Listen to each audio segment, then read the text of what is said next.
Portanto, os que estão na carne não podem agradar a Deus. Vós, porém, não estáis na carne, mas no Espírito, se é que o Espírito de Deus habita em vós. Se alguém não tem o Espírito de Cristo, este tal não é dele. Existe a possibilidade de alguém frequentar a igreja e ainda estar perdido? Sim ou não? Sim, existe essa possibilidade. É necessário identificar as pessoas que ainda estão na igreja, mas não conheceram a Cristo como Salvador. Infelizmente, essa é a possibilidade. E se você frequenta a igreja e ainda não tem certeza absoluta da sua salvação, Deus quer falar com você. Se você ainda está em dúvida com relação à sua salvação, esta mensagem veio para falar ao seu coração. Meus irmãos, existem milhares de evangélicos. São milhares de evangélicos que estão perdidos. Milhares, muitos deles. Por que eles estão perdidos? Porque estão sem a conversão genuína. Eles estão sem a certeza absoluta da salvação.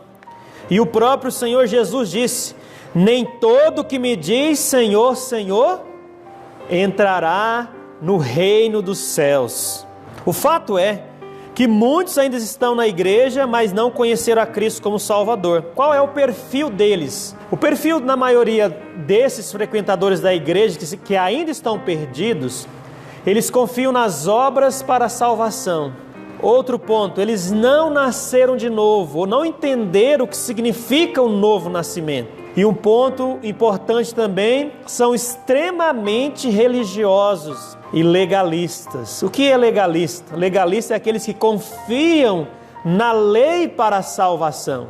Se eu guardar toda a lei, eu serei salvo. Se eu guardar todos os mandamentos, eu vou ganhar a minha salvação por merecimento. Mas aí onde está o problema? A salvação não é pela lei. A lei tem um só papel: condenar o pecador, apontar o pecado daquele que está sem Cristo, apontar também que somente em Cristo o homem pode ser salvo. Meus amados irmãos, a glória do Evangelho está na igreja quando as almas são salvas, quando os pecadores nascem de novo, quando eles conhecem a Cristo como Salvador. Paulo, quando chega em Roma, ele não fica tímido, pelo contrário, ele levanta sua voz e ele diz: eu não me envergonho do Evangelho de Cristo, amém? Porque é o poder de Deus para a salvação de todo aquele que crê. Vamos ler juntos? Porque não me envergonho do Evangelho de Cristo, pois é o poder de Deus para a salvação de todo aquele que crê. Glória a Deus. Aí está a glória de Deus na vida da igreja, onde Paulo vai dizer: essa cidade, a cidade de Roma, é uma cidade poderosa, sim. É uma cidade muito conhecida no nosso mundo atual. É uma cidade de muitas riquezas, mas essa cidade ainda não tem a riqueza maior, que é a salvação em Cristo. Essa riqueza maior é a glória de Cristo. Essa riqueza maior, meus irmãos, é a eternidade com Deus. Nada trouxemos para este mundo, e se manifesto é que nada poderemos levar dele. Nada, meus irmãos. O que pode impedir a conversão de pessoas que frequentam a igreja? O que pode impedir que elas se convertam? Como eu disse, nós estamos dizendo pessoas no contexto de igreja, congregam, frequentam os cultos, estão nos bancos, estão nos cultos fielmente, mas ainda não conheceram a salvação e não nasceram de novo. Mas o que pode impedir essas pessoas de vir à conversão? É a dureza de seus corações. Esse pode ser um impedimento para aqueles que ainda não creram no Evangelho. Diz a palavra de Deus em Romanos capítulo 1: porquanto, tendo conhecido a Deus, não o glorificaram como Deus, nem lhe deram graças, antes em seus discursos se desvaneceram, e o seu coração insensato se obscureceu. O primeiro impedimento que leva as pessoas a não crer no Evangelho, rejeitar o Evangelho, é a dureza de seus corações, corações endurecidos. Esse impedimento mostra para nós a malignidade do pecado e o engano do coração do homem, que aqui está do lado oposto da glória de Deus. É uma tragédia que muitos que ainda vêm nos bancos das igrejas, estão assentados nos bancos das igrejas, estão semanalmente nos cultos, ainda estão com os corações endurecidos, ainda estão sem experimentar o bem maior da igreja, que é a glória de Deus, que é a presença de Deus, que é a transformação profunda do Evangelho. Mas há pessoas que perderam esse espírito de adoração, reverência, conhecimento de Deus e estão envenenados com a dureza de seus próprios corações, corações endurecidos. Por qual motivo seus corações estão endurecidos? Por causa do orgulho, porque são orgulhosos, dizendo-se sábios, tornaram-se loucos. Orgulho, meus irmãos. Ser orgulhoso é simplesmente ser cheio de ego e ter um senso acima do normal de um valor próprio. A pessoa que só pensa nela mesma. Alguém aqui não é orgulhoso ou orgulhosa? Alguém aqui é a pessoa mais humilde da nossa igreja? Qual é o orgulho? O que vão pensar de mim? O que as pessoas vão dizer de mim, que eu estou na igreja há muito tempo e ainda não me converti? O que meus parentes podem falar de mim? O coração do homem orgulhoso é como aquela planta venenosa que vai crescendo em seu coração, vai exaltando sua própria vida. Ou seja, quando uma pessoa não tem a visão correta da glória de Deus, ela é envenenada pelo seu orgulho, ela se torna vulnerável ao pensamento egoísta e ela só pensa em seus próprios caminhos, ela só pensa nos seus próprios interesses. É isso que acontece e impede as pessoas de chegar ao conhecimento do Evangelho. Talvez essas pessoas, elas estão lendo livros, estão ouvindo pregações, estão estudando a Bíblia, que é o essencial para a vida cristã, porém com a motivação errada, apenas para adquirir conhecimento e se tornar uma pessoa orgulhosa de sua própria intelectualidade. Aí essa pessoa se torna orgulhosa e fica difícil dela ter acesso a Deus. Quem foi orgulhoso o suficiente para ser expulso do céu? Satanás. Então é neste ponto que ele pega todo ser humano. Ao menos que essa pessoa esteja disposta a um arrependimento profundo, a uma mudança profunda e permanente causada pelo Espírito Santo. Para isso, ela vai ter que abrir mão de sua aparência religiosa. Para isso, ela vai ter que abrir mão de sua posição religiosa. Meus amados irmãos, infelizmente, muitos que dizem ser cristãos estão confusos sobre o que significa conhecer a Deus. O texto que nós lemos diz: tendo conhecido a Deus, mas não o glorificaram como Deus. O que significa isso? Conhecimento de Deus apenas de informações, apenas adquiriu informações sobre quem Deus é, mas nunca teve uma experiência pessoal, uma transformação individual em seus corações. Se eu perguntar aqui para todos, todos vão saber quem Jesus é. Por que Jesus veio ao mundo? Onde ele nasceu? Por que ele morreu? Ninguém tem dúvidas acerca da ressurreição no nosso meio evangélico, mas muitos ainda não o encontraram pessoalmente como Salvador, porque quando o encontrar, vai vir essa transformação em seus corações. O orgulho é aquele pecado mau de nossas vidas, que parece impossível matá-lo. O orgulho, meus irmãos, é aquele que você imagina que não tem, mas você tem, você se torna orgulhoso. O indivíduo com orgulho é aquele que se autoprotege, tem dificuldade de se relacionar, é a pessoa que se ofende facilmente, qualquer coisa está ofendida. Essa é uma pessoa orgulhosa. Essa dureza de coração é o impedimento da conversão daqueles que frequentam uma igreja. Uma outra razão da dureza de coração é uma falsa religiosidade. A Bíblia diz para nós: e o seu coração insensato se obscureceu. Essa falsa religiosidade são práticas religiosas com o meio de justiça própria, tentando justificar a si mesmo. Essas práticas religiosas falsas significa que são pessoas que adoram cargo na igreja e acham que Deus os aceita por causa de suas boas obras. E o seu coração insensato se obscureceu, tirou o brilho da glória que pertence a Deus. Por isso, em outro texto em Romanos, Deus diz que Deus assim os abandonou em suas paixões. Porque o perfil de Romanos 1 não é só o perfil daquele ímpio que está no mundo.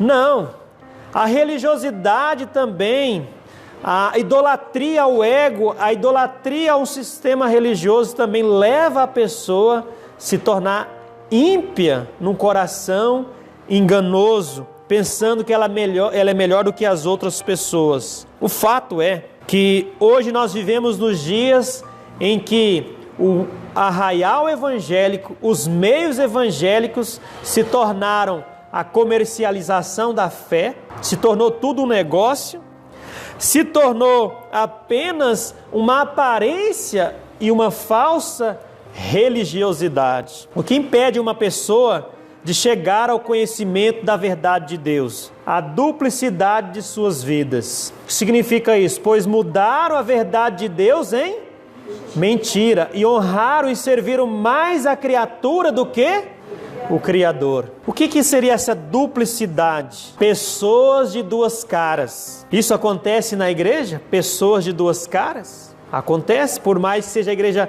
uma mega igreja ou uma pequena igreja. Ou seja, uma coisa ela é na igreja, a pessoa mais santa, ajoelha, chora, mas quando coloca o pé fora da igreja, é um caos. Que Deus tenha misericórdia. É o interior e o exterior que não se alinham. Tentam manter uma aparência de super crentes. Conforme o texto de Romanos 2 vai dizer: tu que dizes que não deve adulterar e adulteras? Tu que abominas os ídolos e cometes sacrilégio? Meus amados irmãos, infelizmente todos nós temos aquela pessoa, o homem interior, que está relacionado ao seu coração, a sua alma, a sua mente, o espírito, a sua vontade, o seu intelecto e as suas emoções. É aquele mundo interior que só você conhece. No seu interior, dentro de você e de mim, estão os nossos pensamentos, as nossas sensações, as nossas atitudes, os nossos sentimentos e as nossas opiniões. Ou seja, uma caixinha de surpresa que só está aí na sua mente, que você está pensando agora. Pregador, você está maluco. Você nem sabe o tanto que eu conheço a Bíblia mais do que você.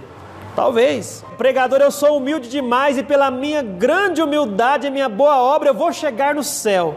Eu vou ser fiel até o fim. Engano seu, porque a salvação não é pelos seus méritos, é pelos méritos de Cristo.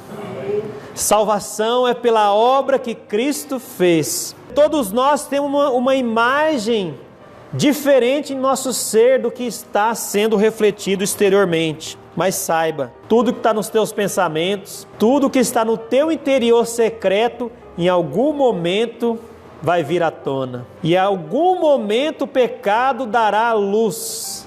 É o que a Bíblia diz: a concupiscência gera o desejo interior do pecado. O pecado ele vai sendo construído.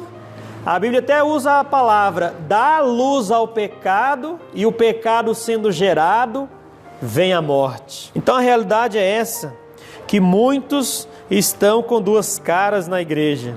Sabemos que as aparências enganam, e todos que querem viver uma vida dupla serão confrontados em algum momento. A próxima, pessoas que buscam aprovações.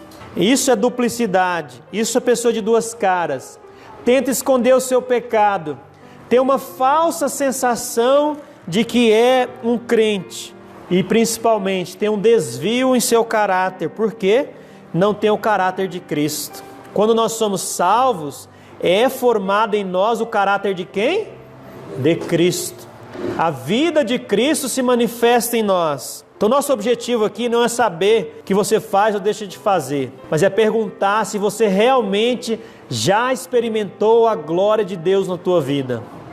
É se você verdadeiramente já se converteu a Cristo como seu Salvador. Como foi a sua conversão? Quando foi? De que maneira que ela aconteceu? Agora, se eu perguntar, e você lembra da sua conversão?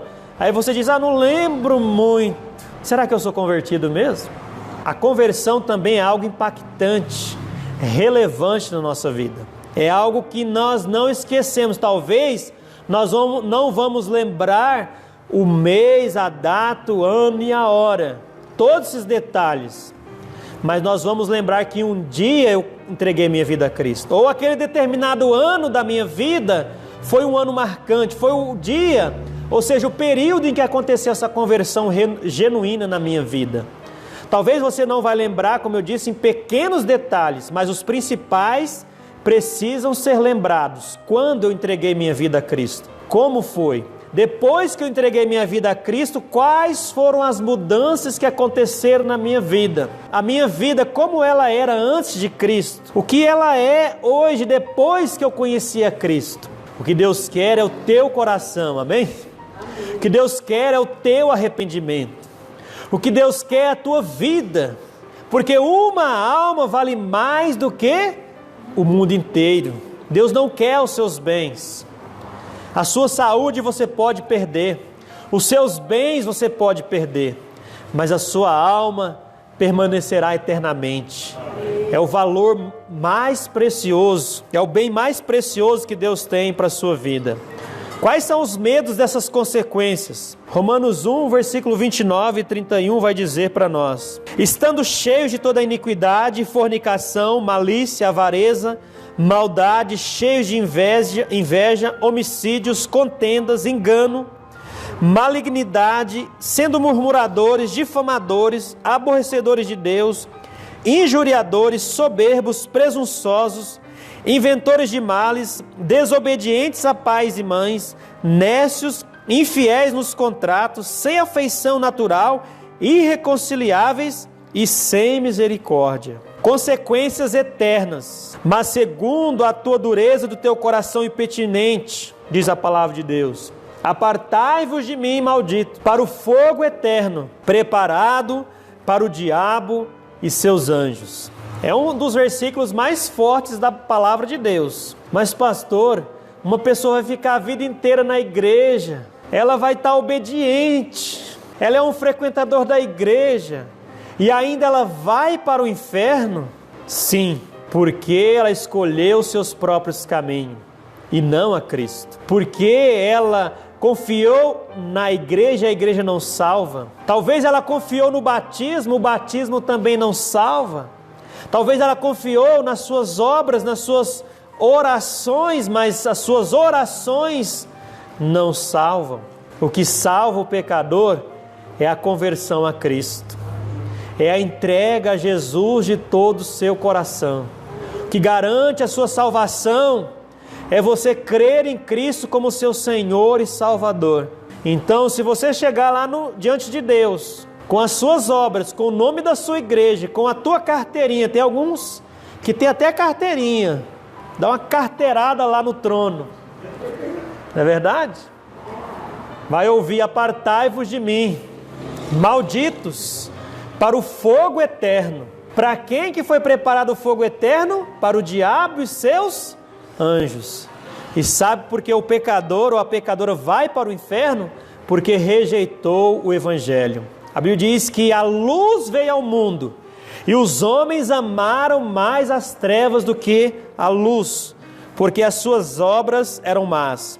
São milhões de membros da igreja no mundo que ainda não são convertidos, que ainda não foram regenerados, que ainda não se converteram ao evangelho de Deus, e estão debaixo da ira de Deus. Talvez você seja um deles, mas que nesta noite esta história da tua vida possa mudar. Que o seu orgulho venha por terra e você entregue a Cristo de todo o seu coração. Meus irmãos, são membros até mesmo respeitados que estarão no tormento eterno, porque o caminho é estreito E a salvação é oferecida livremente para aqueles que querem crer realmente em Cristo como Salvador. Os homens não querem reconhecer seus pecados, como eu disse. Não querem admitir que a única esperança é Jesus Cristo. Não querem confessar os seus pecados. Mas pastor, nós somos tão bonzinhos, sentados na igreja, bonitos, cheirosos. Mas são pecadores. Pecadores que só o sangue de Jesus pode nos purificar de todo o pecado. Essa é a mensagem que nós anunciamos aos pecadores na prisão. E nós anunciamos também aos pecadores que estão fora da prisão. Porque a pior prisão do mundo é o pecado. É o pecado que ofusca a glória de Deus. É o pecado que impede o pecador de chegar até Deus. É o pecado que tira a presença de Deus, porque Deus não comunga com o pecado. Mas, meus amados, é em Cristo que você encontrará salvação, amém? Jesus Cristo somente.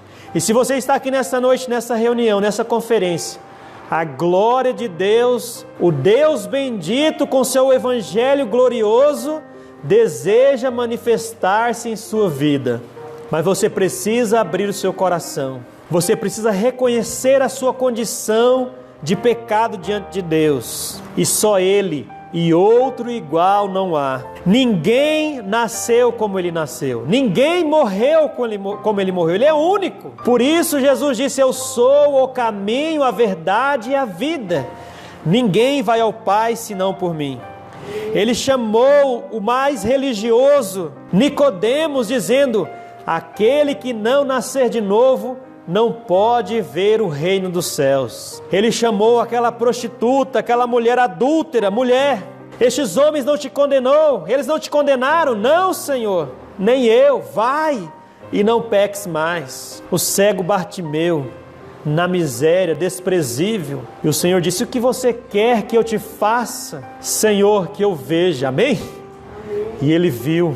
É Jesus o Salvador, meus amados irmãos. É Ele que pertence à glória do Deus bendito. É nele que você encontra a salvação eterna. Sim, foi nas ruas de Jerusalém que o Senhor Jesus pregou arrependimento e disse: arrependei-vos, porque é chegado o reino dos céus. Sem arrependimento e fé, não há possibilidade de entrar no reino dos céus. Última pergunta: você já nasceu de novo? Você tem certeza absoluta da sua salvação em Cristo? Tudo isso que Jesus fez foi por você. Foi esbofeteado, levou a vergonha do encarceramento. Ele recebeu os cravos nas mãos, foi pendurado entre a terra e o céu. E a Bíblia diz que maldito é aquele que é pendurado no madeiro. Se tornou maldito, chorou sobre Jerusalém, lamentou sobre aqueles que não creram na sua palavra, foi martirizado. Sabe por que ele fez isso? Por você e por mim. Porque Deus prova o seu amor para conosco em que Cristo morreu por nós, sendo nós ainda pecadores. Cristo morreu por nós. Ele morreu. Ele, meus irmãos, para provar o seu amor para com os pecadores, foi sepultado. E a boa notícia veio ao terceiro dia. Ele ressurgiu, amém? Ele ressuscitou, Ele venceu a morte, venceu o mundo, venceu o pecado. Tudo isso para que você pudesse recebê-lo como Salvador, para que você tivesse acesso direto à glória de Deus, a sua paz com Deus por meio da justificação, a sua salvação por meio da fé em Cristo e o seu perdão por meio do arrependimento, porque o sangue de Jesus nos purifica de todo o pecado. Então essa é a tua decisão. Você é salvo?